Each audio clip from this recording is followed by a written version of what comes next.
उल्टी गिनती शुरू हो चुकी है।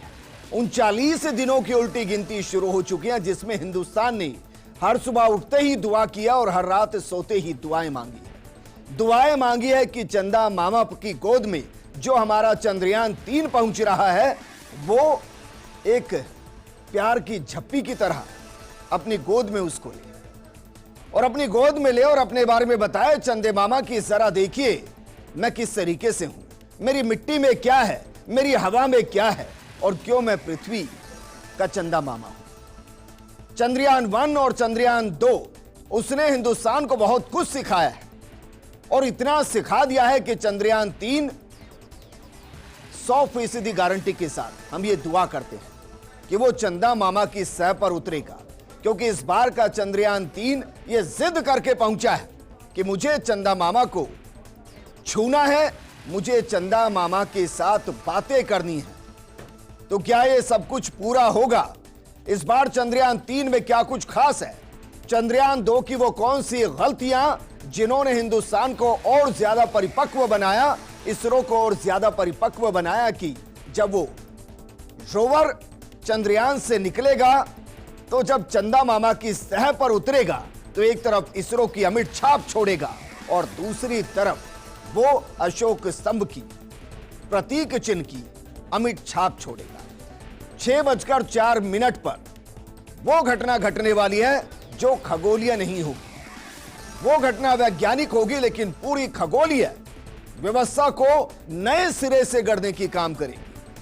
और साउथ पोल, चंदा मामा का ये वो साउथ पोल है जो अनदेखा है, अनछुआ है। अभी तक दुनिया का कोई भी चंद्रयान साउथ पोल को छू नहीं पाया। शायद चंदा मामा चाहते थे कि जो सबसे विषम परिस्थिति हो वहां हिंदुस्तान आए, वहां तिरंगा फहराया जाए, वहां इसरो की अमिट छाप हो, वहां अशोक स्तंभ के निशान हो।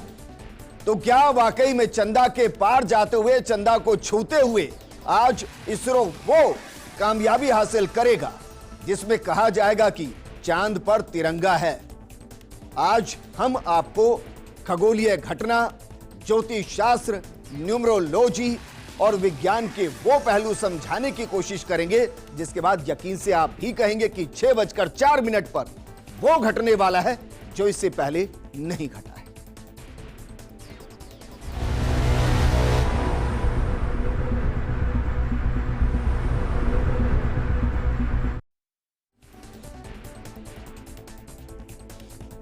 तो भारतीय अंतरिक्ष एजेंसी इसरो का चंद्रयान 3 अब हिंदुस्तान का परचम लहराने के लिए कुछ ही घंटों के बाद 6:04 पर चंद्रमा के दक्षिण ध्रुव पर उतरेगा। लैंडर की स्पीड 1.68 मीटर प्रति सेकंड होगी और चंद्रयान 3 का विक्रम लैंडर 25 किलोमीटर 134 किलोमीटर की ऑर्बिट में इस वक्त घूम रहा है। चंद्रयान 3 के लैंडर का नाम विक्रम जबकि रोवर का नाम प्रज्ञान रहेगा। चंद्रयान 2 में भी यही नाम थे। चंद्रयान 3 भारत के लिए ऐतिहासिक पल है। भारत अब इतिहास रचने से कुछ ही घंटे दूर है। चंद्रयान 3 का नेतृत्व रितु करिधाल ने किया है। अगर चंद्रयान 3 दक्षिण ध्रुव की सतह पर सॉफ्ट लैंडिंग करने में कामयाब हो सकता है तो यह अंतरिक्ष के क्षेत्र में भारत की तरफ से सबसे बड़ी छलांग लगाने जैसा होगा। रूस चंद्रयान को उतार रहा था लेकिन 5 दिन पहले क्रैश लैंडिंग हो गई। लैंडिंग का टाइम लाइव इवेंट जो शुरू होगा वो 5:27 से शुरू होगा। इस इवेंट में प्रधानमंत्री नरेंद्र मोदी भी वर्चुअली जुड़ेंगे। अभी वो साउथ अफ्रीका में हैं, इसलिए वर्चुअली शामिल होंगे। कमाल की बात देखिए, ये क्या महज संयोग है कि प्रधानमंत्री मोदी पृथ्वी के साउथ हिस्से में है और जो हमारा चंद्रयान उतरेगा वो चांद के साउथ हिस्से में उतरेगा। क्या यह महज इत्तेफाक है या ग्रहों ने एक ऐसी चाल चली है जो मिशन को पूरा कर दे? ये समझेंगे जरूर। वहीं मिशन की सफलता के लिए देश में जगह जगह हवन करवाए जा रहे हैं। चंद्रयान 3 के लैंडर की सॉफ्ट लैंडिंग में 15 से 17 मिनट लगेंगे और यही दरअसल सबसे ज्यादा रिस्की है, जिन्हें हम कहते हैं 15 minute of terror, 15 minutes of terror, यानी कि खौफ के वो 15 मिनट जो चंद्रयान 2 सहन नहीं कर पाया। अगर चंद्रयान 3 मिशन सफल होता है तो भारत चंद्रमा की साउथ पोल पर लैंडर उतारने वाला पहला देश बन जाएगा, और हम यकीन से कहते हैं बनेगा।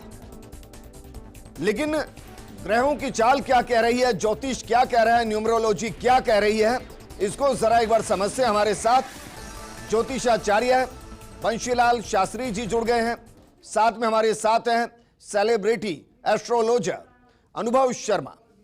अनुभव, शुरुआत आपके साथ, क्योंकि हमारे लिए चंद्रयान 3 किसी सेलिब्रिटी से कम नहीं है। तो हमारे इस सेलिब्रिटी के बारे में बताइए कि जिस फिल्म को 40 दिन या कहें कि 3 साल पहले से शुरू किया गया बनाना, उसकी स्क्रीनिंग आज होनी है, माने सुपरहिट होगी। नमस्कार साथियों, जय Shri Krishna. First India news के तमाम दर्शकों को मेरा हार्दिक अभिनंदन और सबको इस खुशनुमा मौके पर बहुत बहुत बधाइयां। देखिए, अगर मैं इसकी न्यूमरोलॉजी के हिसाब से अगर बात करूं तो न्यूमरोलॉजी के हिसाब से जो आंकड़े निकल करके आ रहे हैं वो बहुत ही अच्छे निकल करके आ रहे हैं और एक गुड न्यूज देने की ओर इशारा कर रहे हैं। अगर मैं बात करूं जिस दिन इसको लॉन्च किया गया था 14 जुलाई 2023 को, तो इसका जो मूलांक आता है वो है 1, और 1 को शासित करता है सूर्य, और सूर्य का मतलब है मान, सम्मान, प्रतिष्ठा और विजय। और जिस समय इसको लॉन्च किया गया था वह समय था 2:35 दोपहर में। और अगर मैं इसका भी अगर मूलांक निकालता हूं तो वह भी आता है मूलांक 1, और उसको भी शासित करता है सूर्य। तो मतलब जहां इसमें जब जो टाइम है वो भी इस चीज में सूर्य आ रहा है, तो वो भी इसमें प्रतिष्ठा और विजय का कारक है, और जो डेट आ रही है उसमें भी इस चीज की ओर इशारा कर रहा है। और अगर मैं आज की बात करूं 23 अगस्त 2023 को जब ये आज वहां पहुंचने वाला है, तो उसका जो मूलांक आ रहा है वह आ रहा है 2, और 2 को शासित करता है चंद्रमा। और यहां बात हो रही है चंद्रमा की, तो यह भी उसके लिए बहुत ही पॉजिटिव है। और जिस समय ये पहुंचने वाला है 6:04 जो ऑफिशियल टाइम दिया गया है, उसका जो मूलांक आ रहा है वह भी 1 आ रहा है, और उसको भी शासित करता है सूर्य। तो न्यूमरोलॉजी, अंकशास्त्र इसकी तरफ पूर्ण रूप से इशारा कर रहा है। ये एक तरह से एक कोइंसिडेंस ही है कि 3 बार सूर्य और चंद्रमा, तो सूर्य चंद्रमा दोनों इसमें इन्वॉल्व हैं। तो मैं पूर्ण रूप से कह सकता हूं कि भारतीयों को, समस्त 137 करोड़ भारतीयों को खुशखबरी मिलने वाली है और हर्षोल्लास को मौका हमें मिलने वाला है। बंशी जी, आप जरा बताइए, क्योंकि उन्होंने 3 का जिक्र किया, पृथ्वी, चंद्रमा और सूरज। अब पृथ्वी सूरज के चक्कर लगाती है और चंद्रमा पृथ्वी के चक्कर लगाता है। तो क्या आपको लग रहा है कि ये जो गणना की गई है उसमें हम ये मान ले कि 6:04 पर हिंदुस्तान जश्न मनाएगा, मिठाइयां खाएगा? राजस्थान के फर्स्ट इंडिया न्यूज़ चैनल को मैं बधाई देता हूं और इनके समस्त दर्शकों को मैं प्रणाम करता हूं। आज का दिन ऐतिहासिक दिन होने वाला है, समस्त भारतीयों के लिए गौरव का दिन होने वाला है। और आज ऐसा दिन बनेगा जिसको सारी दुनिया हमारे ऊपर दृष्टि लगाए बैठी हुई है। सावन का अधिक मास चल रहा है।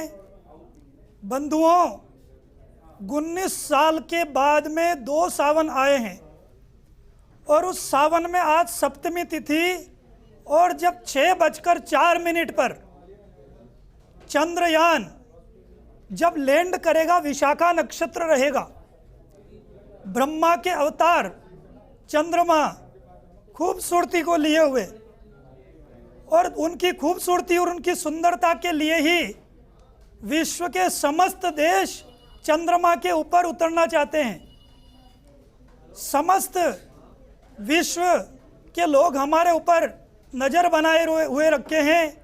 आज 140 करोड़ हिंदुस्तानियों के लिए गौरव की बात है, और सभी लोग चंद्रमा के ऊपर चंद्रयान 3 का लैंड करने के लिए हवन, पूजन, आराधना, पूजा पाठ अनुष्ठान कर रहे हैं।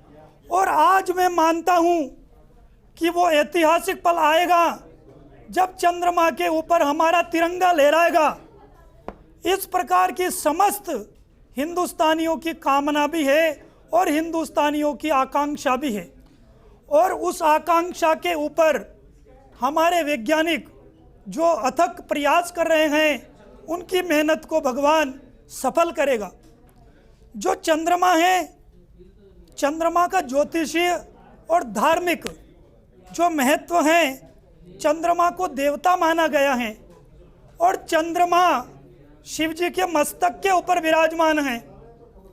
12 ज्योतिर्लिंगों में चंद्रमा जो सोमनाथ गुजरात में है, सोमनाथ की स्थापना साक्षात चंद्रमा ने की थी प्रतिष्ठा। और चंद्रमा ऋषि अत्रि और माता अनुसुईया के पुत्र हैं और साक्षात ब्रह्मा जी के अवतार हैं। सबसे खूबसूरत ग्रहों में चंद्रमा ही है जो सारी दुनिया को अपनी ओर आकृष्ट करता है। मैं मानता हूं कि जब शाम को 6:04 पर जब चंद्रयान 3 चंद्रमा के ऊपर लैंड करेगा, उस समय मकर लग्न की कुंडली रहेगी और मकर लग्न का लग्नाधिपति शनि सेकंड हाउस में बैठा हुआ होगा, मंगल भाग्य स्थान में होगा, शुक्र की दृष्टि लग्न के ऊपर होगी, अर्थात लग्न पावरफुल हुआ होगा।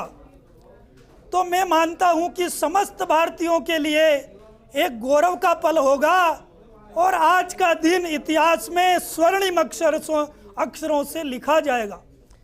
आपने बहुत बड़ी बात की है सर, क्योंकि हिंदुस्तान ये चाहता है कि स्वर्णिम अक्षरों में ये लिख दिया जाए कि साउथ पोल पर अगर दुनिया का कोई देश ये सबसे पहले अपने झंडे को फहरा पाया तो वह हिंदुस्तान है। लेकिन अपने दर्शकों को जरा बताते हैं चंद्रयान 3 के फायदे क्या हैं, क्योंकि हम ये तो बात कर रहे हैं कि भाई चंद्रयान 3 अगर चांद पर उतर गया तो फिर हिंदुस्तान का परचम लहराया जाएगा, लेकिन उतरने के साथ फायदे क्या हैं ये जरा हम आपको समझाते हैं। इसको जरा समझने की कोशिश कीजिए, क्योंकि भारत की निरंतर दृढ़ता और दृढ़ता को प्रदर्शित करेगा। नई अंतरिक्ष दौड़ में भारत की भागीदारी के लिए भी ये एक अच्छा संकेत देने वाला है, क्योंकि भारत चंद्रयान 1 चंद्रयान 2 दोनों को लॉन्च कर चुका है और दृढ़ शक्ति है, ये दृढ़ संकल्प है जो अब दृढ़ता को प्रदर्शित करेगा। चंद्रयान 3 नई अंतरिक्ष दौड़ में भारत की भागीदारी के लिए भी एक अच्छा संकेत रहने वाला है, क्योंकि अगर ये सफल हुआ तो फिर मानकर चलिए कि हिंदुस्तान इसके साथ साथ बहुत कुछ बताने की स्थिति में रहेगा कि चंद्रमा पर क्या है, वहां की वायु कैसी है, वहां की जमीन कैसी है, वहां का वातावरण कैसा है। तो जरा ये भी देखिए कि चंद्रयान 3 की लैंडिंग कैसे देख सकते हैं, आप फर्स्ट इंडिया पर देख सकते हैं। इसके अलावा ऑनलाइन कई प्लेटफॉर्म्स हैं, उसके माध्यम से भी आप इस लैंडिंग को देख सकते हैं। इसरो खुद लाइव टेलीकास्ट करेगा, इसरो की आधिकारिक वेबसाइट पर आप इस लैंडिंग को देख सकते हैं, तमाम चैनल्स पर आप देख सकते हैं। फर्स्ट इंडिया आपको इस लैंडिंग की एक एक बारीकी को समझाएगा। लैंडिंग के समय कितनी स्पीड होगी ये भी आप समझ सकते हैं। चंद्रयान 3 को कहां लाइव स्ट्रीम किया जा सकता है ये हम आपको बता रहे हैं, और मानकर चलिए कि स्पीड जितनी भी हो, ये चंद्रयान सॉफ्ट लैंडिंग करेगा, गले लगाने पहुंचेगा और गले कुछ इस अंदाज में लगाएगा चंद्रमा को कि चंद्रमा खुद अभिभूत होगा, क्योंकि 2 बार प्रयास असफल हो चुके हैं, ये चंदा मामा भी जानते हैं। चुनौतियां बहुत हैं, हालांकि चांद पर सॉफ्ट लैंडिंग में कई चुनौतियां भी हैं। चंद्रयान 2 सॉफ्ट लैंडिंग के दौरान ही क्रैश हुआ था। पहली चुनौती है लैंडर की रफ्तार को नियंत्रित करना, लेकिन इसके लिए आपको बता दें कि बाकायदा जो 4 पैर बनाए गए हैं चंद्रयान 3 के, उसमें ऐसा सिस्टम बनाया गया कि अगर काफी स्पीड से चंद्रयान 3 चंद्रमा की तरफ बढ़ेगा तो फिर वो वापस उसमें ऐसी फोर्स देगा कि स्पीड को कम किया जा सके। चंद्रयान 2 में ऐसा नहीं हुआ था और इसलिए क्रैश हुआ था, उस गलती से सीखा गया। पिछली बार ज्यादा रफ्तार की वजह से ही लैंडिंग नहीं हो पाई थी, क्रैश लैंडिंग हुई थी, लेकिन चंद्रयान 3 में इस स्थिति को कंट्रोल करने की व्यवस्था पहले से की गई है।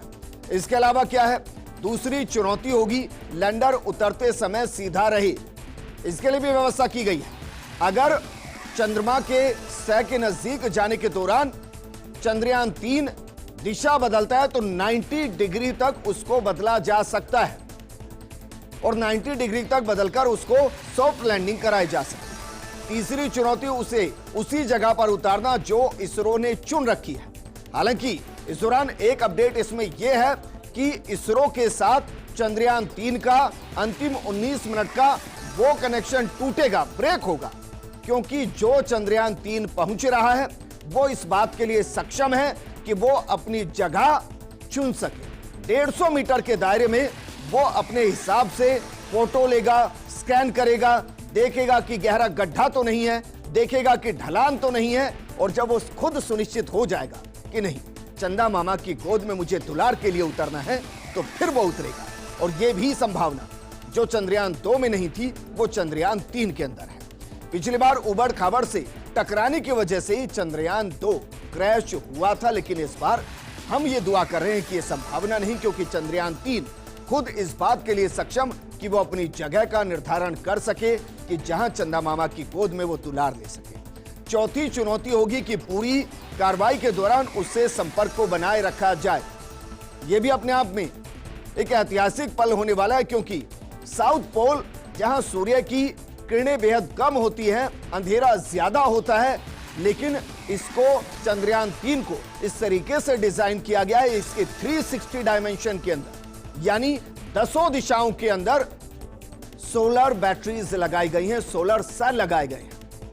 मतलब ये कि वो किसी भी तरीके से किसी भी दिशा में उतर जाए, सूरज से संपर्क बना रहेगा, बैटरियां चार्ज होंगी, और इसलिए संपर्क टूटने की जो समस्या चंद्रयान 2 में थी वो मानकर चलिए चंद्रयान 3 में ना के बराबर रहने वाली। और चंद्रयान 2 इसलिए भी फेल हो गया था क्योंकि जब वो क्रैश लैंडिंग के लिए रफ्तार से नीचे उतर रहा था तो सिग्नल ब्रेक हो गए थे। इसरो उसको कंट्रोल नहीं कर पाया था। पूरा हिंदुस्तान उस रात जागा था। मुझे बहुत अच्छे से याद है कि लगभग 1-2 घंटे तक हम खुद विश्वास नहीं कर पाए थे, और हम दुआ कर रहे थे कि वहां से संपर्क आए, वहां से पहली तस्वीर आए, लेकिन अफसोस 3 साल बीत गए, तस्वीर नहीं आई, और अब जो तस्वीर आएगी वो चंद्रयान 3 से आएगी। लेकिन अब आपको ये बताते हैं कि चंद्रयान 3 अभी कहां है। चंद्रयान 3 का Vikram lander 25 kilometre into 134 kilometre की ऑर्बिट में घूम रहा है। इसका मतलब क्या है? इसका मतलब यह कि अगर ये चंद्रमा है तो एक तरफ जो दूरी है वो 134 किलोमीटर है, और दूसरी तरफ जो दूरी है इस तरीके से वो 25 किलोमीटर है।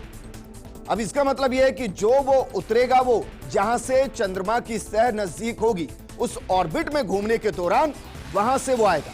वैसे भी जो विज्ञान को जानते हैं वो जानते हैं कि जब एक कक्षा से दूसरी कक्षा में जाया जाता है तो इलास्टिक विज्ञान को समझने वाले लोग जानते हैं कि इस तरीके से घूमकर और फिर यूं निकल जाएगा। लेकिन यहां समस्या यह है कि ग्रेविटेशनल फोर्स जब चंद्रमा की तरफ जाएगी तो वहां स्पीड बढ़ेगी, और हम बता चुके हैं कि कंट्रोल कैसे होगी। इसी 25 किलोमीटर की ऊंचाई से इसे नीचे चांद की सतह पर जाना है, यानी कि जहां मिनिमम डिस्टेंस है, जहां से चंद्रमा उस ऑर्बिट के अंदर सबसे नजदीक है, वहां से वो चंद्रमा की तरफ एंट्री लेगा, चंदा मामा की तरफ जाएगा, और वहां से जैसे ही ऑर्बिट को क्रॉस करेगा वो चंद्रमा की ग्रेविटेशनल फोर्स में आएगा, और वहां से स्पीड उसकी बढ़ेगी। पिछली बार चंद्रयान 2 अपनी ज्यादा गति की वजह से क्रैश हुआ था। एक गति जो खुद चंद्रयान 2 की थी, दूसरी गति जो उस ऑर्बिट में घूमने के दौरान चंद्रयान 2 को मिली थी, और तीसरी गति जो चंद्रमा के ग्रेविटेशनल फोर्स में आने की वजह से उसको मिली थी, और उनको कंट्रोल नहीं कर पाए थे क्योंकि सिग्नल ब्रेक हो गया, और इसलिए क्रैश लैंडिंग हुई थी। सॉफ्टवेयर में गड़बड़ी और इंजन फेलियर की वजह से चंद्रयान 2 को अपने साथ मिला नहीं पाया, लेकिन चंद्रयान 3 में ऐसी समस्या नहीं होगी। ये सारी व्यवस्था की गई है, और ये गलती इस बार नहीं है। हमने कई तरह के सेंसर लगाए हैं, कई तरह के कैमरास लगाए हैं जो बाकायदा मॉनिटर करेंगे और बताएंगे कि एग्जैक्ट सिचुएशन क्या है, चंद्रयान 3 की स्पीड क्या है, ग्रेविटेशनल फोर्स उसको कितनी तेजी से अपनी तरफ खींच रहा है, जब उस ऑर्बिट से वो बाहर की तरफ जाएगा तो कितने उसकी स्पीड में बढ़ोतरी होगी, और उसी हिसाब से इसरो बाकायदा उसके अंदर उस फोर्स को एक्टिव करेगा जो उसकी स्पीड को कंट्रोल करेगा बहुत स्लोली, वो चंद्रमा की सतह पर, और वो एक अलग ही जश्न होगा। LHDAC कैमरा इसी काम के लिए बनाए गए हैं ताकि इन सारी चीजों को मॉनिटर किया जा सके और इस तिरंगे को चांद पर लहराया जा सके। तो ये हम आपको बता रहे थे दरअसल कि कैसे चंद्रयान 3 सफल होगा, क्यों सफल होना होगा। विक्रम लैंडर को सुरक्षित चांद की सतह पर उतारा जाएगा और उतारा कैसे जाएगा, बाकायदा मॉनिटरिंग के बाद उतारा जाएगा। जब वहां लैंडिंग होगी उसके 35 से 37 मिनट तक बाकायदा उसको देखा जाएगा, एरिया को देखा जाएगा कि कहीं ऐसा तो नहीं कि चंद्रयान 3 तो लैंड कर गया लेकिन हमारा जो रोवर है वो वहां चल पाएगा या नहीं, उस स्थिति में है या नहीं। उसके बाद फिर वहां से बाकायदा गेट खुलेंगे और फिर रोवर बाहर आएगा। तो ये दरअसल पूरी व्यवस्था रहनी है, लेकिन ये रोमांच इससे ज्यादा रहना है, क्योंकि बताना, तस्वीरों को दिखाना, उसको महसूस करना और अंतिम क्षण जैसे जैसे उस मिलन के नजदीक आते रहेंगे, धड़कनें पड़ती रहेंगी। लेकिन हमारे साथ बेहद खास पैनल लगातार बना हुआ है। वंशी जी, हम ये समझाने की कोशिश कर रहे हैं कि भाई क्यों चंद्रयान 3 सफल होगा। हमने वैज्ञानिक दृष्टिकोण से समझाया है, आप ज्योतिष के हिसाब से समझा रहे हैं। ये बताइए कि जितने बदलाव किए गए हैं वो बदलाव विज्ञान के साथ साथ क्या वाकई में ज्योतिष को भी सपोर्ट करते हैं, और अगर मानिए सतह पर जिस वक्त वो छुएगा, एक सक्सेस तो वही होगी, दूसरी सक्सेस होगी वहां से सिग्नल का मिलना और फिर फोटोज आना। आपको लगता है सब बहुत आसानी से होगा? पूरा ज्योतिष, पूरा नक्षत्र, पूरे ग्रह उनके साथ है। देखिए दर्शकों, यहाँ पर मैं आपको बताना चाहता हूँ कि इसके लिए हमको 4 कुंडलियों का विश्लेषण करना होगा। सबसे पहले तो 14 जुलाई 2023 को 2:35 पर श्री हरिकोटा से उड़ान भरी थी चंद्रयान 3 ने। वहाँ पर वृश्चिक लग्न उदित हो रहा था। चंद्रमा अपनी उच्च राशि में बैठ करके लग्न को देख रहा था और चंद्रमा जिसको 27 पत्नियों में से जो प्रिय पत्नी है रोहिणी नक्षत्र, उस नक्षत्र में विराजमान थे। यहाँ पर देखते हैं शुक्र मंगल दशम स्थान में, यानी कि लग्नाधिपति दशम स्थान में बैठ करके शुक्र के साथ में, यानी कि पुरुष वैज्ञानिकों के साथ में स्त्री वैज्ञानिकों का भी अहम रोल रहने वाला है इस चंद्रयान की सफलता 3 में। और बुध भाग्य स्थान में बैठ करके भाग्य की वृद्धि कर रहा है, अर्थात इस चंद्रयान की नींव जो रखी गई थी उस दिन की कुंडली, वृश्चिक लग्न की कुंडली इतनी शक्तिशाली, बेहद शक्तिशाली थी जिसमें सफलता के संकेत इंगित होते हैं। उसके बाद में हम देखते हैं भारत की कुंडली। तो इंडिया की कुंडली वृष लग्न की कुंडली है। यहाँ पर अभी देखिए इंडिया की कुंडली में सबसे बढ़िया जो बेहद संयोग बना है, अद्भुत संयोग बना है, वो बना है कि इंडिया की कुंडली में भी अभी चंद्रमा की महादशा चल रही है और चंद्रमा की महादशा में शुक्र का अंतर चल रहा है। ये भी बेहद शुभ संकेत दे रहा है चंद्रयान 3 की सफलता में। तीसरी कुंडली हम देखते हैं भारत के मुखिया श्री नरेंद्र मोदी जी की। इस समय नरेंद्र मोदी जी की वृश्चिक लग्न की कुंडली है। उनका भाग्येश लग्न में मंगल के साथ में जबरदस्त लक्ष्मी योग बना करके बैठा हुआ है और अभी मोदी जी की कुंडली में मंगल की महादशा में बृहस्पति का अंतर चल रहा है, यानी कि देश में ऊर्जा और आत्मविश्वास की वृद्धि करने वाला समय चल रहा है। चौथी कुंडली का विश्लेषण करते हैं तो 23 अगस्त 2023 बंधुओं, ये वो समय है जिसका सबको इंतजार है। आप सभी को उस पल का इंतजार है जब शाम को 6:04 पर चंद्रयान 3 चंद्रमा के ऊपर लैंड करेगा और वहां पर तिरंगा फहराया जाएगा और सारा विश्व भारत की शक्ति को देखेगा आज। तो यहाँ पर मैं देखता हूँ मकर लग्न की कुंडली बनती है। लग्नाधिपति शनि सेकंड हाउस में बैठा हुआ है और शुक्र की दृष्टि लग्न के ऊपर पड़ रही है। परंतु यहाँ पर क्या हो रहा है कि बृहस्पति से मंगल का खड़ा अष्टक दोष बना हुआ है, राहु से मंगल का खड़ा अष्टक दोष बना हुआ है और मंगल से शनि का भी खड़ा अष्टक दोष बना हुआ है। इसलिए मुझे लगता है कि कुछ समस्याएं लास्ट स्टेज पर आने की लग रही है ग्रहों के स्थितियों को देख करके। परंतु सारे ग्रहों की स्थितियों को मैं देखता हूं तो आज का दिन मुझे लगता है कि ईश्वर का आशीर्वाद भी इस चंद्रयान को मिलने वाला है और हम सफल जरूर 140 होंगे। करोड़ लोगों की दुआएं भी तो हैं। भाई, दुआओं 140 को कैसे अलग करेंगे? बिल्कुल सर, आप सत्य बोल रहे हैं। सावन का पवित्र मास चल रहा है और उसमें भी अद्भुत संयोग हो रहा है कि अधिक मास चल रहा है और समस्त भारतवासी इस सावन मास में आज के दिन सुबह से हवन, पूजा, अनुष्ठान सभी धर्मों के लोग चंद्रयान की सफलता के लिए प्रार्थनाएं कर रहे हैं। प्रार्थना तो यकीनन कर रहे हैं। स्पीकर ओम बिरला वो बेहद रोमांचित हैं। उनसे बातचीत की हमारे सहयोगी भंवर चारण ने, क्योंकि चंद्रयान 3 हर किसी के उस सपने के जैसा है जो पूरा होना चाहिए और आज वो जरूर पूरा होगा। स्पीकर ओम बिरला ने क्या कुछ कहा, सुनिए सर। इसरो का मिशन मून और चंद्रयान 3 का लैंडर विक्रम चंद्रमा पर लैंडिंग की तैयारी कर रहा है। पूरे देश की धड़कनें बढ़ी हुई है और लोकसभा स्पीकर ओम बिरला इस पूरे मामले को लेकर लगातार मेन मिशन के हर अपडेट पर गृहनगर कोटा के दौरे के दौरान नजर रखे हुए हैं। बिरला साहब, ऐसा लग रहा है जैसे कि स्लो गोवर्स चल रहे हैं। निश्चित रूप से पूरे देश की शुभकामनाएं हैं उन महान वैज्ञानिकों को जिन्होंने अथक प्रयासों से, अथक परिश्रम से आज चंद्रयान 3 की सॉफ्ट लैंडिंग की हम सब शुभकामनाएं देते हैं। मुझे आशा है कि हमारे वैज्ञानिकों ने जिस तरीके से प्रयास किए, जिस तरीके से इतने वर्षों की तपस्या और संकल्प उनका सिद्धि की ओर होगा। देश भर की शुभकामनाएं उनके लिए है और हम सब चंद्रयान 3 की सॉफ्ट लैंडिंग की प्रतीक्षा कर रहे हैं, जब देश में उत्साह होगा और अंतरिक्ष विज्ञान में भारत कीर्तिमान हासिल करेगा। सर, कितनी बड़ी खबर ये देश के लिए है? अंतरिक्ष के क्षेत्र में भारत का ये प्रयास जो है वो भारत को कौन से नए दर्जे पर ले जाने वाला है? निश्चित रूप से विश्व के अंदर, अंतरिक्ष विज्ञान के अंदर हमारी ये सफलता अभूतपूर्व होगी, ऐतिहासिक होगी और दुनिया के अंदर अंतरिक्ष यान पर पहुंचने, चंद्रमा पर पहुंचना, उनके ठीक से पहुंचना और दक्षिण छोर तक अभी पहुंच चुका है।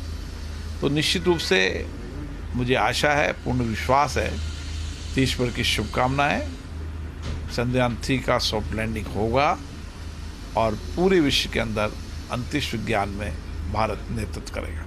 तो देखिए, आशा और शुभकामनाएं चौतरफा यही शब्द सुनाई पड़ रहे हैं और लोकसभा स्पीकर ओम बिरला भी मिशन चंद्रयान को लेकर खासे उत्साहित नजर आ रहे हैं और लगातार इसकी सफलता की कामनाएं कर रहे हैं। कैमरामैन आकाशदीप सिंह के साथ भंवर चारण, फर्स्ट इंडिया न्यूज़, कोटा। और कहते हैं कि जहां विज्ञान खत्म होता है वहां दुआएं काम आती हैं। यहां तो विज्ञान भी है और दुआएं भी है, दोनों ही साथ चल रही हैं। चांद की सतह पर चंद्रयान 3 का मिलन होने वाला है और एक ऐसा मिलन जो हिंदुस्तान के साथ दुनिया की आंखों का तारा बनेगा। तारा इसलिए बनेगा क्योंकि साउथ पोल पर कोई उतर नहीं पाया, लेकिन हिंदुस्तान इस बार उतरेगा। इस जिद है। जिद इसलिए है क्योंकि 2 बार असफलता का स्वाद चखा है और उस स्वाद से बहुत कुछ सीखा है, गलतियों को सुधारा है और एक चंद्रयान 3 का एक ऐसा निर्माण किया है जो चांद की सतह पर जरूर उतरेगा। बेहद खास पैनल हमारे साथ लगातार बने हुए हैं। बंशी जी हमारे साथ बने हुए हैं, अनुभव जी हमारे साथ हैं और अब हमारे साथ वैदिक ज्योतिषाचार्य अनुपम जोली जी भी जुड़ गए हैं। उनसे भी समझेंगे, लेकिन पहले चांद को समझते हैं, चंद्रयान को समझते हैं। तो जरा देखिए, चंद्रयान जब उतरेगा तो बचाव के लिए कैसी कैसी व्यवस्थाएं की गई हैं। कहते हैं ना, दुर्घटना से देरी भली और देरी से बचाव भले। तो विक्रम लैंडर में इस बार 2 बड़े बदलाव किए गए हैं। ये जो 2 बड़े बदलाव किए गए हैं ये क्या है, जरा इसको समझते हैं। पहला तो यह है कि इसमें मोड सेफ्टी सिस्टम लगाया गया है। अब सेफ्टी सिस्टम तो होना ही चाहिए क्योंकि सेफ्टी के साथ इसको उतरना है। इसके अलावा दूसरा सिस्टम क्या है ये भी जरा देखिए, क्योंकि अगर सेफ्टी सिस्टम होगा तो हादसों से बचाया जा सकता है। हादसे मतलब क्रैश लैंडिंग से बचाया जा सकता है, सही सतह को चुना जा सकता है, सही वक्त को चुना जा सकता है। और इसके लिए विक्रम के 2 ऑनबोर्ड कंप्यूटर लगाए गए हैं जो बाकायदा वहां कैलकुलेशन करेंगे और कैलकुलेशन के हिसाब से ही उसको कंट्रोल करेंगे। इसके अलावा और क्या बदलाव है और वो कौन सी व्यवस्था है? हर खतरा जो भी आपको नजर आएगा जो चंद्रयान 3 को नजर आएगा, उससे कैसे निपटना है वो फैसला इसरो भी लेगा और चंद्रयान 3 खुद में भी सक्षम है वो भी लेगा। इन्हें ये जानकारी विक्रम पर लगे कैमरे और सेंसर देंगे। कैमरे बाकायदा विजन यानी कि तस्वीरों के जरिए साचेत करेगा और सेंसर्स ध्वनि के जरिए साचेत करेगा कि वहां उतरना सही है या नहीं है। चांद पर सॉफ्ट लैंडिंग को लेकर रूस का 47 साल का सपना टूटा है। 47 सालों का सपना टूटा है और 5 दिन पहले ही टूटा है। क्रैश लैंडिंग हुई, अंत में संपर्क टूट गया और इसलिए हम कह रहे हैं कि हम इस इतिहास को रचेंगे। चांद की सतह पर उतरना कठिनाई क्यों है? पूरी दुनिया के वैज्ञानिक ये जानते हैं कि चांद की सतह पर उसके ऑर्बिट से उतरना आसान नहीं है। क्यों नहीं आसान? कि एक तरफ 25, दूसरी तरफ 135 और वो इस तरीके की एक रेखा बनाता है जहां से जब वो चांद की तरफ जाएगा तो स्पीड बहुत ज्यादा हो जाएगी। दूसरा वायुमंडल, तीसरा ग्रेविटेशनल फोर्स और चौथा ऑर्बिटल लैंडिंग करते समय इंजन का सही मात्रा में प्रेशर क्रिएट करना, जो मैं आपको समझा भी रहा था कि जब चंद्रयान 3 चांद की सतह की तरफ जाएगा तो उस पर कौन कौन सी फोर्सेस काम करेंगी। पहली, जो ऑर्बिट में इलास्टिक फोर्स जो तैयार होगी वो चंद्रयान को तेजी से चांद की तरफ लेकर जाएगी। दूसरा, जो चंद्रयान 3 का इंजन है वो इंजन अपनी स्पीड को देगा। तीसरा, जो चंद्रमा की ग्रेविटेशनल फोर्स है वो उसे और तेजी से लेकर आएगी और ये दरअसल वो फोर्स है जो चंद्रमा की स्पीड में चंद्रमा पर चंद्रयान 3 की स्पीड को बढ़ाएगी। यानी थ्रशर का सही तरीके से ऑन रहना, नेविगेशन सही मिलना है बेहद महत्वपूर्ण है और इस थ्रशर को ही सही करने के लिए बाकायदा चारों जो पैर हैं उनमें एक ऐसी व्यवस्था की गई है जो चंद्रमा की तरफ जब वो स्पीड से बढ़ेगा तो वो थ्रशर्स उसको वापस चंद्रमा से दूर की तरफ करेंगे और इससे स्थिति जो स्पीड होगी वो कंट्रोल होगी, सॉफ्ट लैंडिंग में मदद मिलेगी। लैंडिंग की जगह का समतल होना बेहद जरूरी है और इसीलिए चंद्रमा की सतह पर चंद्रयान 3 खुद ये तय करेगा कि 150 मीटर की रेडियस में उसे कहां उतरना है और बाकायदा वो खुद अपनी जगह को चुनेगा। इतनी समस्याओं के अलावा कई और समस्याएं हैं जो वैज्ञानिकों को पता भी और कुछ ऐसी है जो नहीं पता, क्योंकि जब चंद्रमा पर चंद्रयान 3 उतर रहा होगा उस दौरान एक वक्त ऐसा आएगा जिससे आगे का अनुभव किसी के पास नहीं है। पहला तो साउथ पोल पर कोई उतरा नहीं। दूसरा, चंद्रयान 2 जहां से क्रैश हुआ वहां से आगे एक नई दुनिया है, एक नया रास्ता है, एक नई अनुभव है। तो उस अनुभव के साथ बहुत कुछ सीखने को मिलेगा। लेकिन कितनी बार सफल लैंडिंग हुई है चांद पर पिछले 7 दशकों में अब तक 111 मिशन भेजे गए। सक्सेस रेट आप जान लेंगे तो एहसास होगा कि चुनौती कितनी बड़ी है। तो जरा ये भी समझिए, जिनमें से 66 सफल हुए हैं, 41 फेल हो गए हैं और जो सफल हुए हैं वो कितने सफल हुए हैं ये भी समझिए। 8 को आंशिक सफलता मिली है। इसके अलावा मून मिशन के सफल होने की संभावना 50% रहती है। 1958 से 2023 तक भारत, अमेरिका, रूस, जापान, यूरोपीय संघ, इसके अलावा चीन और इजराइल ने कई तरह के मिशन चांद पर भेजे हैं। मिशन अपने आप में अलग अलग तरीके के होते हैं। इनमें इंपैक्टर, ऑर्बिटर, लैंडर, रोवर और फ्लाई बाई शामिल है। अगर 2000 से 2009 तक की बात करें तो 9 साल में 6 लूनर मिशन भेजे गए हैं। यूरोप का स्मार्ट 1, जापान का सेलेन, चीन का चांगाई 1 और भारत का चंद्रयान 1। उसके बाद अमेरिका का लूनर रिकॉन्सेस ऑर्बिटर। 1990 से अब तक अमेरिका की अगर बात कर ली जाए तो अकेले अमेरिका ने जापान, भारत, यूरोपीय संघ, चीन और इजराइल ने कुल मिलाकर 21 मून मिशन भेजे। इन 21 मून मिशन में से अगर बात की जाए तो 3 ने सफलता प्राप्त की है। चौथा भारत होगा और पहला भारत होगा जो साउथ पोल पर।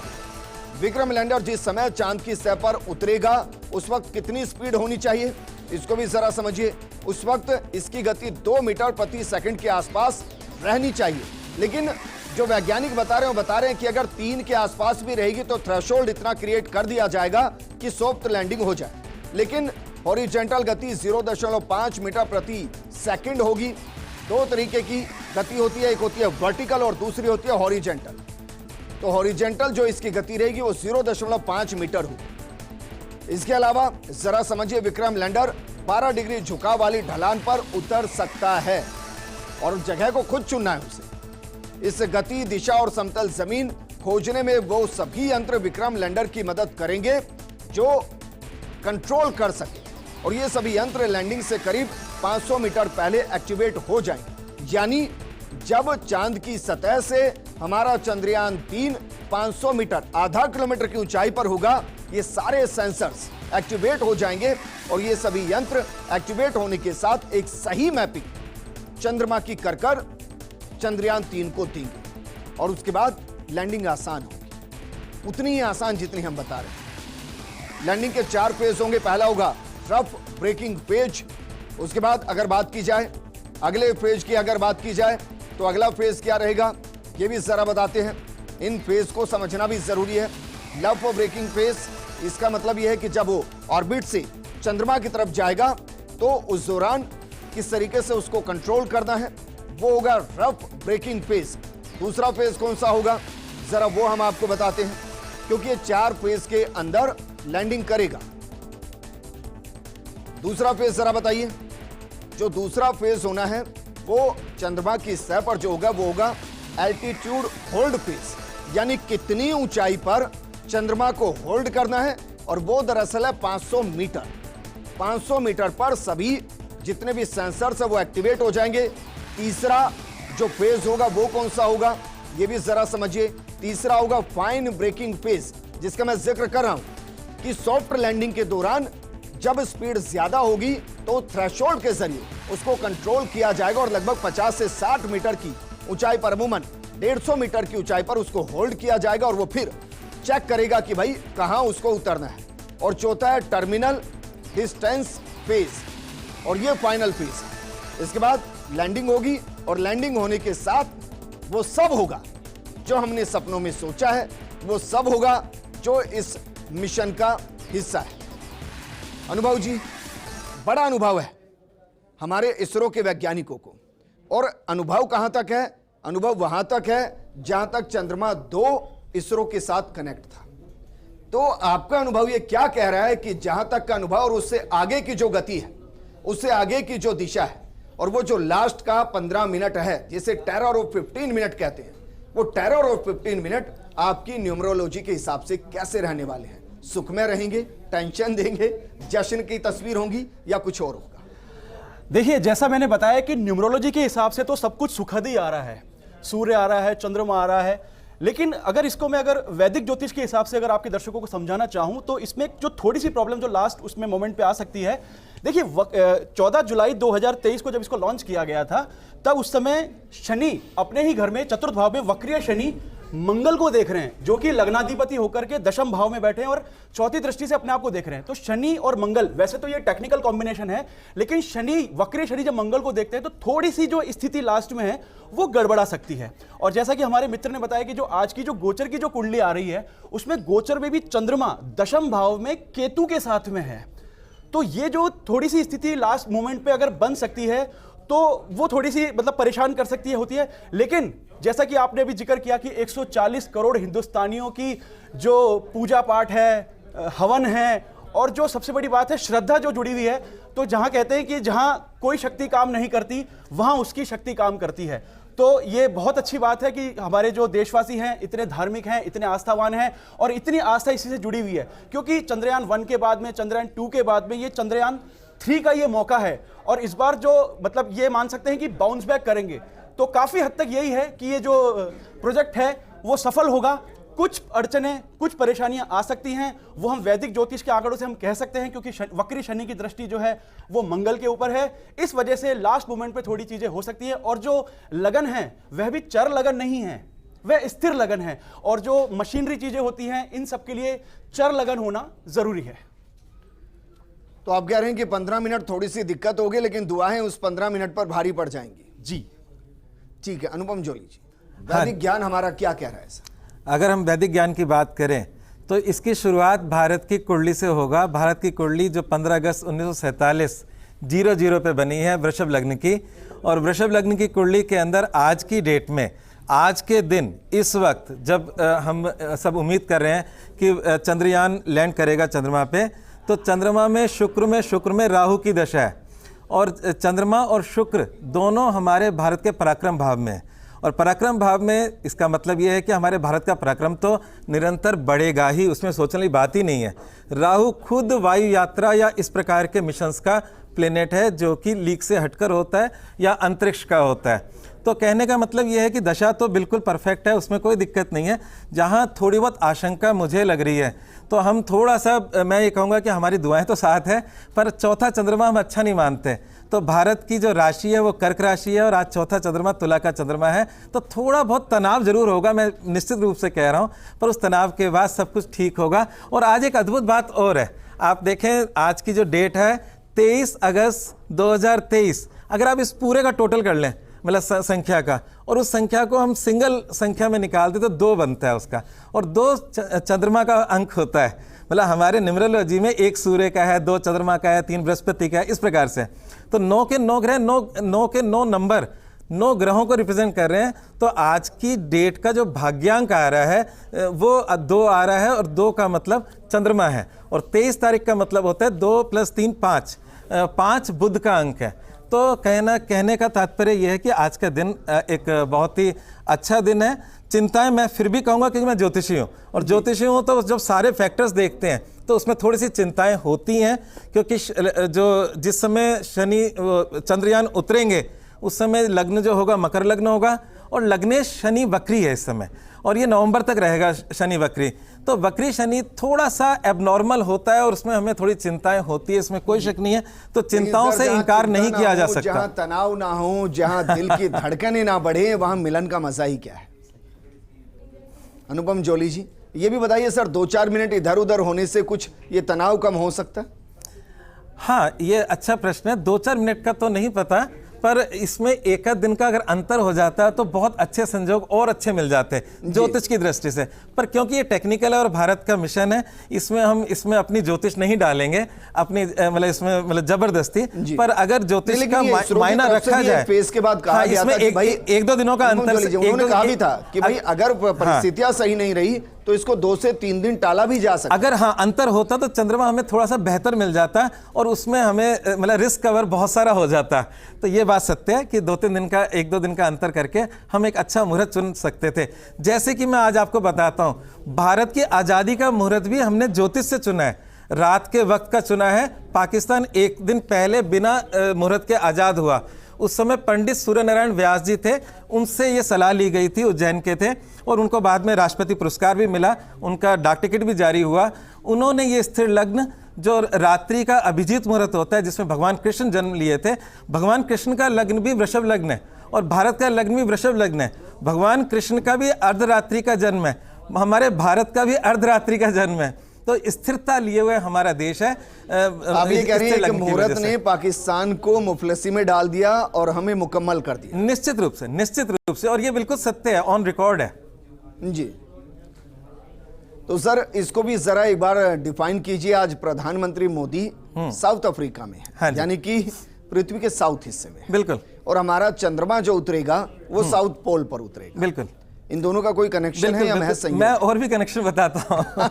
हमारी मान्यताओं में जो चंद्रमा है, चंद्रमा का जो दक्षिण हिस्सा है, जो अभी 1-1.5 महीने बाद आने वाला है, हमारा श्राद्ध पक्ष, श्राद्ध पक्ष में चंद्रमा का दक्षिणी हिस्सा पृथ्वी के नज़दीक होता है, और हम मानते हैं हमारे पूर्वज हमें देख पाते हैं श्राद्धों के अंदर।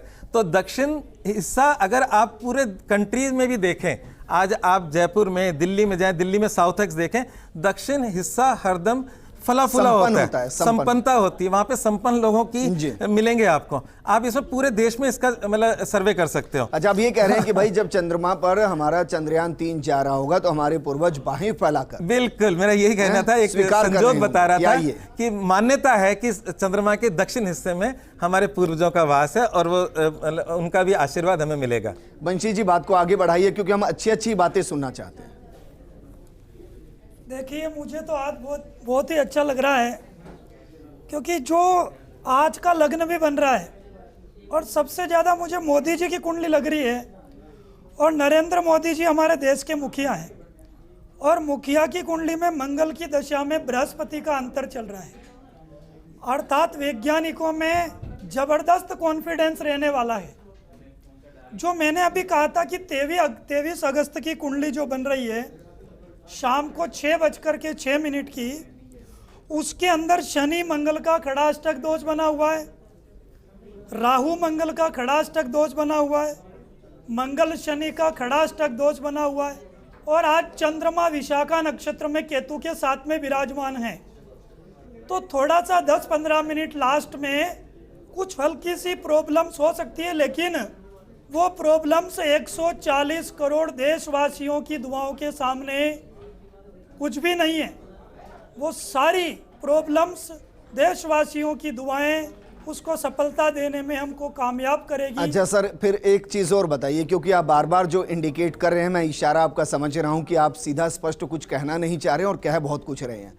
तो मुझे बताइए, जो लास्ट के 15 मिनट ऑफ टेरर्स है, क्योंकि ज्योतिष में ये भी है कि अगर दोष है तो दोष निवारण भी है। तो पूरे हिंदुस्तान को अगर कोई सी मंत्र का जाप करना हो कि भाई हमारे चंद्रयान 3 अच्छे से लैंड कर जाए, तो कोई ऐसा है जिससे इस दोष को कम किया जा सके, जिसका जिक्र आप कर रहे हैं? जी हाँ, जन्म कुंडली में देखिए चंद्रमा मन का कारक होता है और चंद्रमा शिव जी के मस्तक पर भी विराजमान है। चंद्रमा मस्तिष्क का कारक भी है, और चंद्रमा को प्रबल करने के लिए चंद्र केतु के साथ में होने से अभी चंद्रमा को प्रबल करने के लिए शिव जी का अभिषेक करें और शिव जी के जप करें, महामृत्युंजय के जप करें, चंद्रमा के जप करें, और महामृत्युंजय के जप से हवन अनुष्ठान आदि करें तो हमको सफलता मिलने के काफ़ी योग बनेंगे और खुद को भी महादेव का आशीर्वाद मिलेगा। सावन चल रहा है, बिल्कुल मिलेगा सर।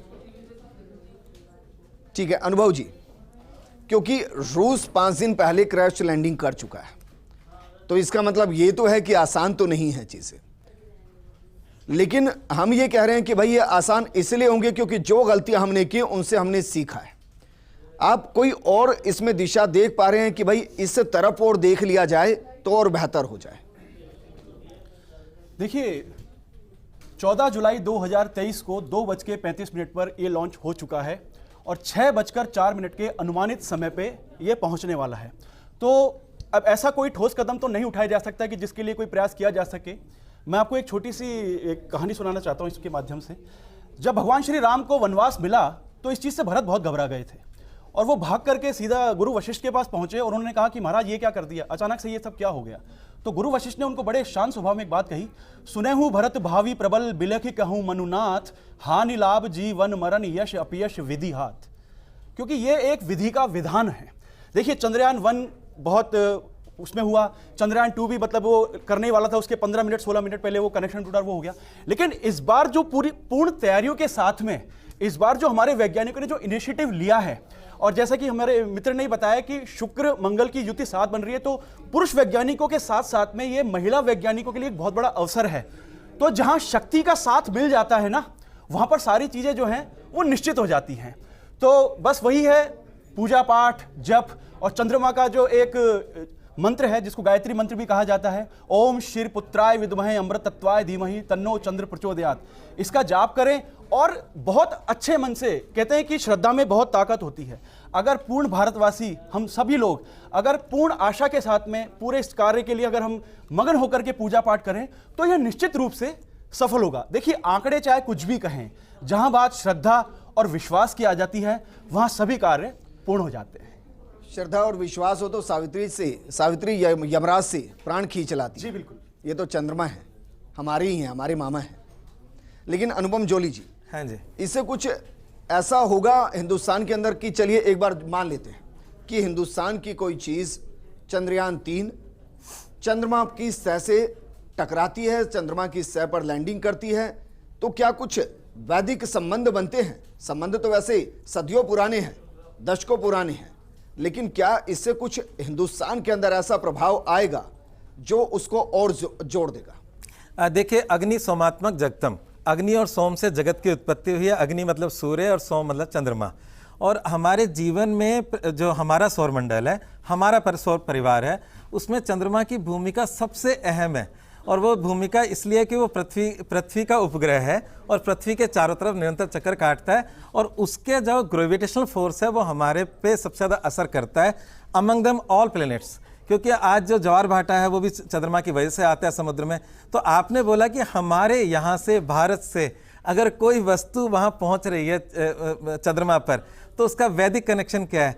वैदिक कनेक्शन तो बहुत पहले से ही है। हमारे ऋषि मुनियों ने ये कनेक्शन बहुत पहले निकाल दिया था।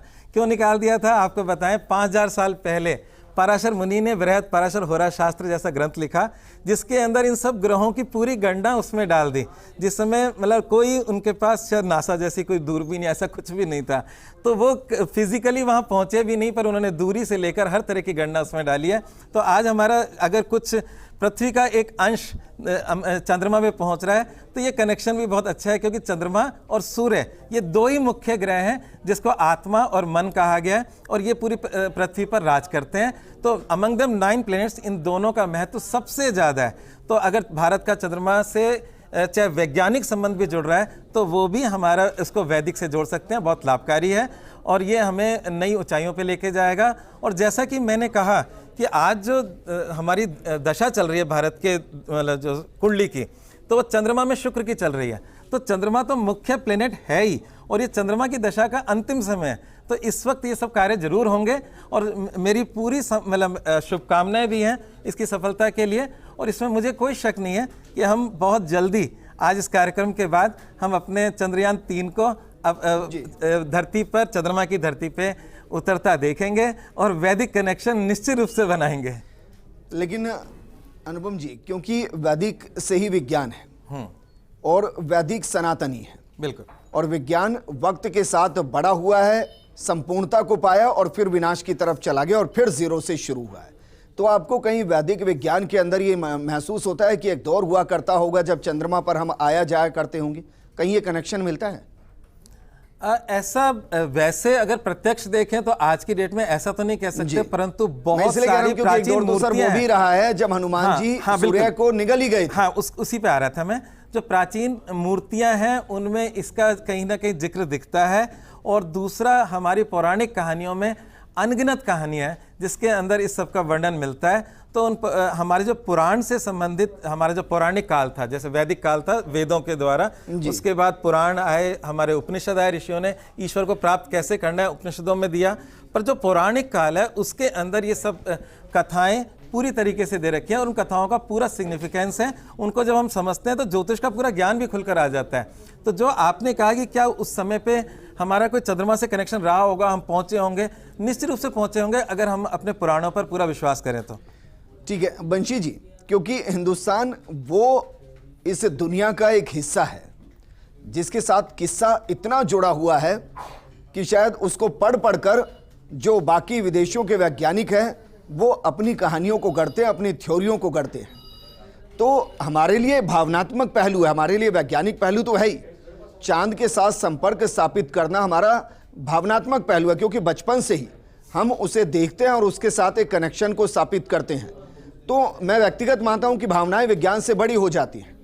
तो आज जो भावनाएं हिंदुस्तान की बनी हुई हैं, उन भावनाओं के साथ चंद्रयान 3 के साथ वो भावनाएं चंद्रमा जा रही हैं। तो एक एनर्जी जिसे हम कहते हैं कि भाई पूरा जो सौरमंडल है, जो ब्रह्मांड है, वो नाद ध्वनि से उत्पन्न हुआ है, यानी कि ऊर्जा से, लय से, और जहां लय नहीं वहां प्रलय। तो एक गति और एक ऊर्जा तो हमारी सारी गई है वहां तक। तो उस ऊर्जा का महत्व कितना है? बिल्कुल सत्य बात है आपकी।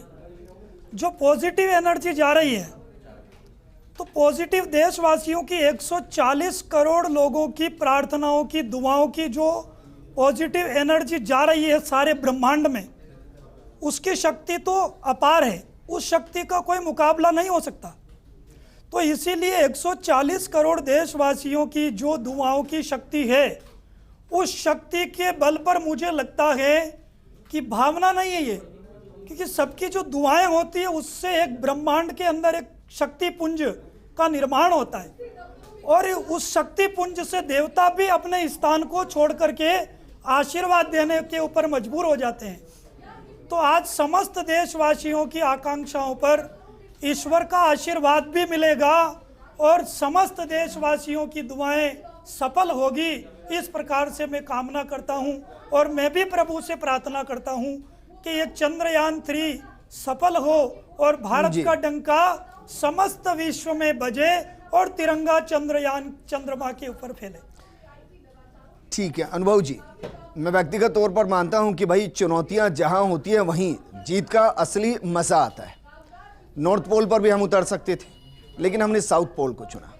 साउथ पोल को भी कब चुना? जब हम क्रैश हो गए। उसके बावजूद हमने कहा कि नहीं, हम साउथ पोल पर आएंगे। एक कनेक्शन मुझे जोली जी ने दिया कि भाई हमारे पूर्वज हैं वहां पर, हम पूर्वजों से मिलने जा रहे हैं। तो क्या ये भी जानबूझकर चुना गया है ताकि ये संदेश भी दिया जा सके कि हम अगर चंद्रयान भी चंद्रमा पर लेकर जा रहे हैं तो अपनी उस शक्ति से मिलने जिस शक्ति की बदौलत हम यहां मौजूद हैं। ये बिल्कुल सही बात, गुरुजी ने बिल्कुल सही बात कही कि वहाँ हमारे एक शक्ति है वहाँ पर। तो जैसा आपने बताया कि पहले भी वहीं पर ट्राई किया था लेकिन हो नहीं पाया, लेकिन एक चैलेंज में इस चीज़ को लेकर के देखिए, जो मज़ा चैलेंज में लेकर के किसी चीज़ को करने में है, हताश होने में कुछ भी नहीं होता, हताश होकर बैठने से कुछ भी हासिल नहीं होता। और ये एक देशवासियों को ये बताने का है कि भारत अब कितनी बड़ी शक्ति बन गया है और भारत अब चौथा देश, अमेरिका, रूस, चाइना के बाद में अब चौथा देश बनने जा रहा है जो इस चीज को करने में अब कामयाब होने जा रहा है। तो जानबूझ करके उसी जगह को वापस से चुना गया है कि जहां पर पिछली बार हम अधूरा रह गए थे, इस बार में हम उसको कंप्लीट करने जा रहे हैं, क्योंकि उनको कहीं ना कहीं व्यक्तिगत रूप से इस बात पर भरोसा है कि इस बार ये जो मिशन है वो 100% संभव होगा। देखिए, छोटी मोटी जो चीजें हैं, वो जो तकलीफें हैं, वो तो हर चीज में आती रहती हैं। तो उन सब चीजों से ना घबराते हुए, उन सब चीजों को एक तरफ से अवॉइड करते हुए ये जो इनिशिएटिव लिया है इसरो ने, ये बहुत ही बड़ा इनिशिएटिव है। और ये मान के चलिए कि ये जो मिशन है ये इस बार 100% कंप्लीट होगा। चलिए, शुक्रिया हमारे साथ जुड़ने के लिए जोली जी, आपका भी शुक्रिया, वंशी जी आपका भी शुक्रिया।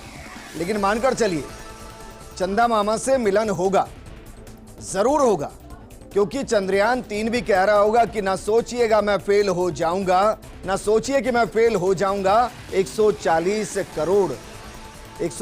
करोड़ लोगों की दुआएं हैं, उसका फल जरूर लेकर। भारतीय अंतरिक्ष एजेंसी इसरो का चंद्रयान 3 अब से कुछ घंटों के बाद आज शाम 6:04 पर चंद्रमा के दक्षिणी ध्रुव पर उतरेगा। लैंडर की स्पीड 1.68 मीटर प्रति सेकंड रहेगी। चंद्रयान 3 का विक्रम लैंडर 25 किलोमीटर 134 किलोमीटर के ऑर्बिट में घूम रहा है और चंद्रयान 3 के लैंडर का नाम विक्रम और रोवर का नाम प्रज्ञान ही रहेगा। ज्यादा कुछ बदलाव नहीं, लेकिन कहा जा रहा है कि ये अपग्रेडेड वर्जन है चंद्रयान 2 का। चंद्रयान 3 भारत के लिए ऐतिहासिक पल है। भारत अब इतिहास रचने से कुछ घंटे ही दूरी पर है। चंद्रयान 3 का नेतृत्व ऋतु करिधाल ने किया है और अगर चंद्रयान 3 दक्षिणी ध्रुव की सतह पर सॉफ्ट लैंडिंग करने में कामयाब हो जाता है तो ये अंतरिक्ष के क्षेत्र में भारत की ओर से बड़ी छलांग लगाने जैसा ही होगा। लैंडिंग का लाइव इवेंट शाम 5:27 से शुरू होगा और इस इवेंट में प्रधानमंत्री नरेंद्र मोदी भी वर्चुअली जुड़ेंगे और अभी वो साउथ अफ्रीका में है और इसलिए वर्चुअली शामिल हो रहे हैं। वहीं मिशन की सफलता के लिए देश में जगह जगह पर हवन भी कराए जा रहे हैं, लोग प्रार्थनाएं कर रहे हैं कामयाबी के लिए। इधर चंद्रयान 3 के लैंडर की सॉफ्ट लैंडिंग में 15 से 17 मिनट लगेंगे और इस ड्यूरेशन को 15 मिनट्स ऑफ रेयरर यानी खौफ के 15 मिनट टेरर के कहा जा रहा है। और अगर चंद्रयान 3 मिशन सफल होता है तो भारत चंद्रमा के साउथ पोल पर लैंडर उतारने वाला पहला देश बन जाएगा। एक बड़ा कीर्तिमान रचने की ओर भारत अग्रसर है और इसलिए न सिर्फ भारत की, न सिर्फ हिंदुस्तान की बल्कि पूरे विश्व की नजर इस वक्त इसी मिशन को लेकर है। तो काउंटडाउन यहां पर जारी है, लेकिन साथ ही साथ चंद्रयान भी तैयार है टचडाउन के लिए, चंद्रमा की सतह पर पहुंचने के लिए, चंद्रमा को छूने के लिए। और सबसे अहम बात यह कि जो ये मिशन है, मून मिशन, बहुत मुश्किल था। जहां चंद्रयान 1 2008 में, 2019 में चंद्रयान 2 और उसके बाद जो गलतियां की, जो कमियां रही, उससे सीखते हुए चंद्रयान 3 यहां पर सामने है और कुछ ही घंटों का इंतजार और जिसके बाद वो पल आ जाएगा जिसका इंतजार सभी को था। चर्चा हम इस पर करेंगे, हमारे साथ खास मेहमान भी जुड़े हैं, क्योंकि जहां एक तरफ हम साइंटिफिकली बात करते हैं तो साथ ही साथ दूसरी तरफ अगर हम बात करें तो आखिर हमारे ग्रह क्या कहते हैं, ये भी बेहद अहम होता है। एस्ट्रोलॉजी इसे किस तरह से देखती है, वो भी बेहद अहम हो जाता है। और ऐसे में हमारे साथ खास मेहमान हैं, उनसे भी हम रूबरू कराएंगे, लेकिन पहले आपको वर्चुअली समझाते हैं, समझने की कोशिश करते हैं कि आखिर चंद्रयान के फायदे क्या हैं। जरा इस पर आप नजर डालिएगा। चंद्रयान 3 के फायदे की हम बात कर रहे हैं, जहां पर भारत की निरंतर दृढ़ता और दृढ़ता को प्रदर्शित करेगा ये चंद्रयान 3। इसलिए बेहद अहम मिशन है ये, और इसकी सक्सेस की प्रार्थना हर कोई कर रहा है। इसके अलावा नई अंतरिक्ष दौड़ में भारत की भागीदारी के लिए भी अच्छा संकेत है। जिस तरह से अंतरिक्षी दौड़ है, दूसरे देश भी इसमें आगे बढ़ रहे हैं, रूस भी इसमें भी फेल हुआ है, और ऐसे में सबकी नजरें हैं कि क्या भारत कामयाब होगा। लेकिन कामयाबी की ओर आगे है भारत, और पूरी चांसेस लग रहे हैं कि आज जीत हमारी होगी, भारत कामयाब होगा। तो इस नई अंतरिक्ष की दौड़ में शामिल हो चुका है भारत। चंद्रयान 3 को कहा गया है कि लाइव स्ट्रीम किया जा सकता है। सवाल ये बेहद अहम है, चंद्रयान 3 की लैंडिंग आप कैसे देख सकते हैं, चंद्रयान 3 को कहां पर लाइव स्ट्रीम किया जा सकता है, उसे समझिए। ऑनलाइन कई प्लेटफॉर्म्स के माध्यम से आप लैंडिंग देख सकते हैं। तो इस ऐतिहासिक पल के साक्षी बनने से बिल्कुल भी आप ना चुकें। इसरो के आधिकारिक वेबसाइट पर भी लैंडिंग आप देख सकते हैं। इस वेबसाइट पर जाकर आप भी साक्षी बन सकते हैं, इस लैंडिंग को देख सकते हैं। लैंडिंग के समय कितनी स्पीड होगी, ये बेहद अहम सवाल है, क्योंकि पहले भी सॉफ्ट लैंडिंग नहीं हो सकी और इस वजह से हम कामयाब चंद्रयान 2 में नहीं हुए थे। लेकिन इस बार पूरी कोशिश है कि सॉफ्ट लैंडिंग यहाँ पर होगी चंद्रयान 3 की, और इसी दिशा में आगे बढ़ भी रहा है। हालांकि चांद पर सॉफ्ट लैंडिंग में कई चुनौतियां भी यहाँ पर आती हैं। पिछली बार भी कोशिश रही थी कि सॉफ्ट लैंडिंग हो, लेकिन हार्ड लैंडिंग की वजह से सफलता नहीं मिल पाई, और उन्हीं से सीखते हुए इसे और बेहतर बनाया गया है। पहली चुनौती है कि लैंडर की रफ्तार को नियंत्रित रखना है। किस तरह से नियंत्रित रखा जाए, ये कोशिश यहाँ पर की जा रही है, और लगातार नजर इसमें हमारे वैज्ञानिक बनाकर रखे हुए हैं। पिछली बार अधिक रफ्तार की वजह से ही लैंडर क्रैश हो गया था। इसके 3 महीने बाद उसके अवशेष यहाँ पर मिले थे, लेकिन उसी से सीखते हुए अब ये चंद्रयान 3 है जिसपे गलतियां ना हो, ये पूरी तैयारी की गई थी इसे लाने की। दूसरी चुनौती की हम बात करते हैं, लैंडर उतरते समय सीधा रहे, ये पूरी कोशिश यहाँ पर है, और इसलिए वैज्ञानिक इस पर नजर भी बनाकर रखे हुए कि जरा सी भी चूक नहीं होनी चाहिए, क्योंकि जहाँ 140 करोड़ देशवासियों की आस्था का भी सवाल हो जाता है, क्योंकि पूरी मेहनत यहाँ वैज्ञानिक कर रहे हैं, और वैज्ञानिक कितनी मेहनत करते, कितना दबाव होता है, ये वो बेहतर समझ सकते हैं। तीसरी चुनौती की अगर हम बात करें तो उसी जगह पर उतारना जो इसरो ने चुन रखी है, ये एक अहम चुनौती होगी। तीसरी चुनौती की हम बात कर रहे हैं, लैंडिंग के वक्त ये चुनौतियां हैं जो बेहद अहम यहाँ पर रहने वाली है, और इन चुनौतियों पर से पार पाना ही यहाँ पर एक बड़ी बात रहेगी। पिछली बार उबड़ खाबड़ से टकराने के बाद ही, और इसी की वजह से चंद्रयान 2 का क्रैश हुआ था, इसका लैंडर, ये मेन वजह थी, और इसलिए कहा जा रहा है कि हार्ड यहाँ पर लैंडिंग हो गई थी, और इसी को ध्यान में रखते हुए इस बार इन गलतियों को नहीं दोहराना है। यहाँ पर भी जो जगह है वो बेहद महत्वपूर्ण हो जाती है कि किस जगह पर इसे लैंड किया जाएगा। चौथी चुनौती की बात करें तो कार्रवाई के दौरान उससे संपर्क को बनाए रखना भी बेहद अहम रहेगा, कि जिस वक्त ये पूरा प्रोसेस चल रहा होगा, प्रोसीजर चल रहा होगा, उस वक्त भी हमारा कॉन्टैक्ट बना रहे, कम्युनिकेशन में रहे। कहीं भी संपर्क टूटा तो मिशन फेल हो सकता है, ये बड़ी बात रहेगी, और इसीलिए लगातार संपर्क बना रहे, इसकी कोशिश की जा रही है, और इसी के तहत ही, इसी प्रक्रिया के तहत यही प्रोसीजर है जो आगे चल रहा है। कहीं भी क्योंकि अगर संपर्क टूटता है तो मिशन के फेल होने के चांसेस यहां पर रहेंगे। तो चंद्रयान 3 का विक्रम लैंडर 25 किलोमीटर 134 किलोमीटर के ऑर्बिट में घूम रहा है। पिछली बार से इस एरिया को जरा थोड़ा सा बढ़ाया गया है, वृद्ध किया गया है ये चंद्रयान 3 का, क्योंकि 2 में ये एरिया काफी कम था।